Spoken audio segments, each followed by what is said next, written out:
Young Dolph's wife had her Spider-Man senses in the whole time. Ladies and gentlemen, there was a video played a few months back right after Young Dolph tragically lost his life, but his wife stood by his side. She's a real one, y'all. She been had the intuition that these folks in the city was up to something no good and something was gonna happen to man. I want y'all to listen to her video as she give her testimony. This was played already, but edited in detail so you could listen in and what she's trying to let y'all know. She was not ready to lose him, but ready. Pitted against one another, and that system that fuels us to stay pitted against one another and looking at each other like we each other's enemy.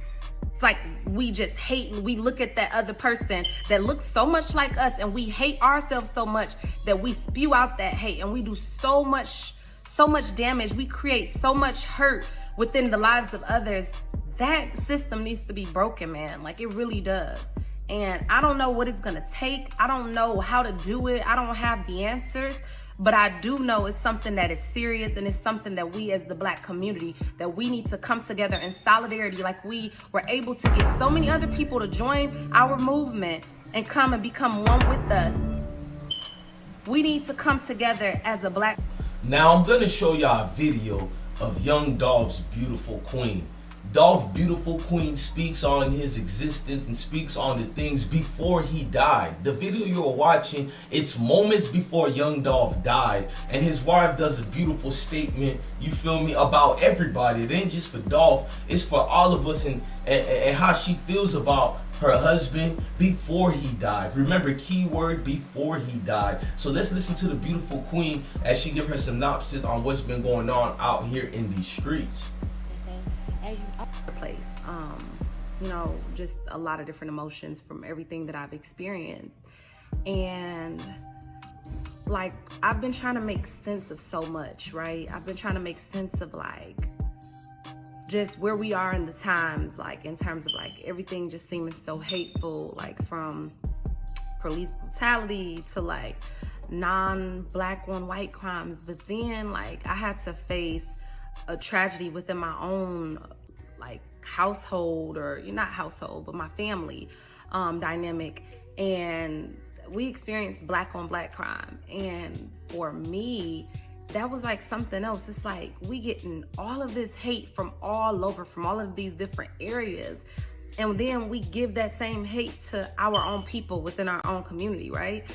And it's just so messed up, because it's like I'm seeing these protests going on as I'm mourning and grieving my brother's loss, and I'm just like, man, like we shouting loud, we're fighting hard for our voices to be heard, for non-Black people to respect us and to realize and acknowledge that Black lives matter, because I do believe, I'm Black, I do believe Black lives matter.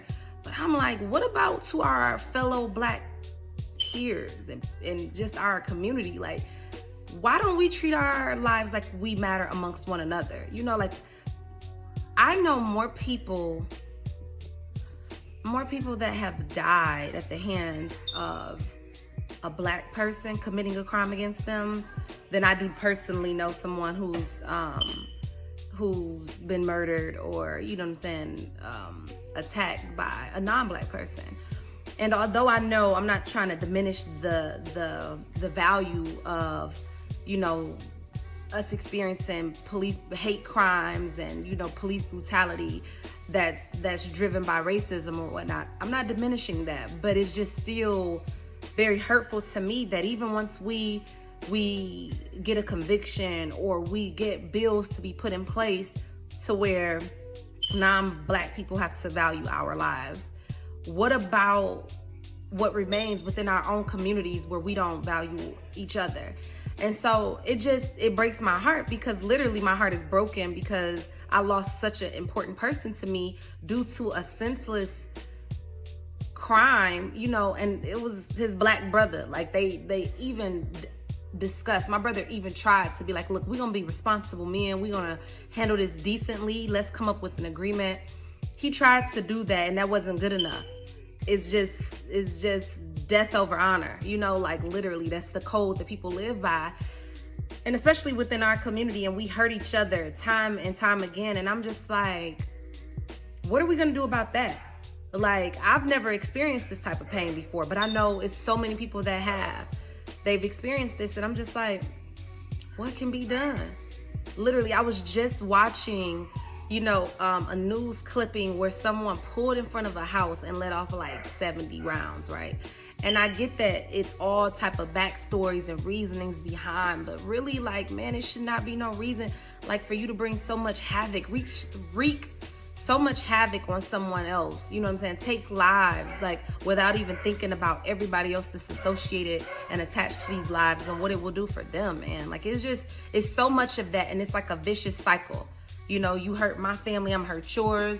I hurt your family, you gonna hurt mine, and it just keeps going. And it's like, what are we gonna do to combat that? What are we gonna do to end that?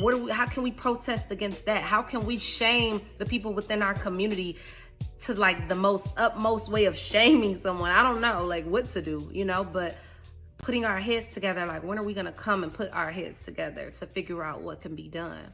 And that's where my head has been. And I've just been silent because it's like, I don't want to come off like, oh, my hurt is bigger than, everybody else's hurt or anything like that. But it's just like, my hurt is real.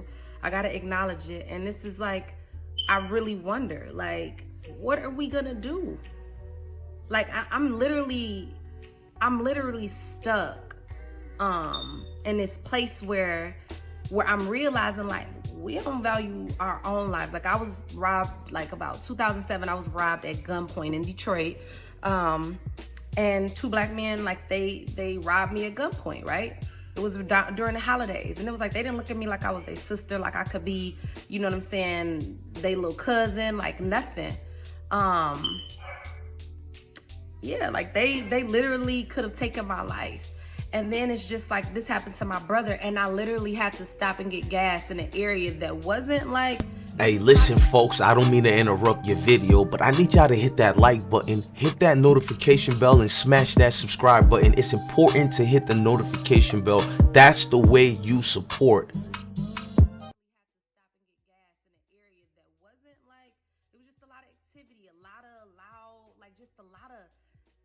A lot of commotion going on, right? And I literally felt so unsafe. Like, it was like the engines was revving real hard and people hanging out the window saying stuff, and I got so nervous, so much anxiety.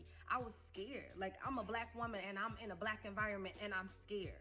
I'm literally, like, my heart was beating. Yeah, it could be from my trauma, but I'm like, at the end of the day, I realized that my life could end in an instant over someone who may just want to take it and not see me as one of them, not see me as anything of value. My life could not matter in like a blink of an eye, and that's scary to me. Like, I literally, and I hate that because I love my people. Like, I'm the type of person that, like, I want to be amongst my people. I want my kids to live amongst my people, like, and to feel proud of where they come from and be proud to be black.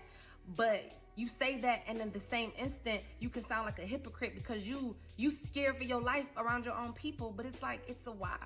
Because my own people will literally draw blood, like, take my life and not think shit about me. And that's the problem. That is a problem. I'm like, what do we do about it? Like, I understand that why. I understand that it's a system that created us to be so against one another, but we got to break that system too.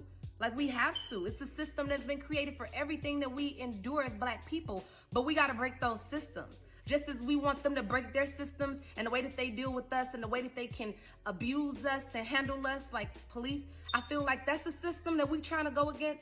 I feel like it should be another system that we should be tackling. And it should be the system that keeps us pitted against one another, and that system that fuels us to stay pitted against one another and looking at each other like we each other's enemy. It's like we just hate, and we look at that other person that looks so much like us, and we hate ourselves so much that we spew out that hate, and we do so much damage. We create so much hurt within the lives of others. That system needs to be broken, man. Like, it really does. And I don't know what it's gonna take. I don't know how to do it. I don't have the answers, but I do know it's something that is serious, and it's something that we as the black community, that we need to come together in solidarity, like we were able to get so many other people to join our movement and come and become one with us We need to come together as a Black community in solidarity, and we need to stress to one another and get our people on board to, like, our Black lives matter to one another. Like, our Black lives matter. You my sister, you my brother. You could be my grandma, you could be my mom. Like, you could be so many people in my life that matter. Like, our lives matter. And that's just what I want our people to kind of consider and take into, just think about, just simmer on. It don't have to be no dispute. We don't got to go back and forth. It's not meant to be controversial. As controversial as the topic is, I'm not bringing it to be controversial, to go in a debate of the whys and everything like that. I'm acknowledging that a problem still exists, and I'm saying that some way, somehow, we have to come together and figure out a solution, because I don't wish this type of hurt on my worst enemy, and I don't even have enemies. I can't even say that I have a genuine enemy, because I don't have that much hate in my heart to really give somebody that much power over me to say they're my enemy. But if I had one, the hurt that I feel, the hurt that my family feels, I don't wish that on that person, because it's unreal, you know, and you won't even understand it until you experience it. And I hope that nobody else has to experience it, because it's just a hurt that's not even worth feeling. So I just had to get on here and just say that. The last thing I wanted to say is that I have been notified that the guy who assaulted my brother, he is in police's custody. So I am super excited about that. But this guy was found hiding behind a furnace in somebody's upstairs attic. And my thing is this, like, you do such a bold crime, and then you turn around and you're hiding. You're so cowardly that you're hiding, trying to just save your life. Took somebody else's life, but you're hiding behind a dang on furnace, man. Hiding behind a furnace, like, that's ridiculous. That's senseless. That's ridiculous. That's selfish. That's just, man, like, I'm speechless from that. So on one side, my family is elated that, you know, this won't be a cold case, but at the same time, it's two families being affected. One, because one is about to be behind bars. One, because a life was taken that can never be replaced. It's like, we got a victory. Yeah, that person was picked up there in police custody, but on the flip side of that won't even bring back our brother, a husband, a son, a father. Like, that opportunity is not here anymore, and it's hurtful. And so I just had to get on here and just speak my piece, because I've been wanting to speak, but literally I couldn't even form my thoughts for so long because they were so overwhelming. So thank you for all of your prayers. Thank you for all of your support. Please continue to donate to Car King Jay's Memorial Fund, just to help the family, just to at least, until everything settles, the dust settles, the finances are all sorted out, that they can have a peace of mind that, hey, you know, you are being supported. It's okay. You know, like, you don't have to just worry about just trying to keep the business afloat so hard that you forgetting to, like, cry, you know, like, you gotta mask everything, you know, like, I want my family to be able to allow a little time to breathe, a little cushion to be able to breathe. And that's why I'm asking for your support, and just to keep them lifted in prayer, because they deserve that. They didn't deserve this situation. And I just pray, I'm praying for the healing of the world. I really am. That's my prayer, to heal this wicked, vicious, vile world. So, thanks. It's like, we getting all of this hate from all over, from all of these different areas. And then we give that same hate to our own people within our own community, right?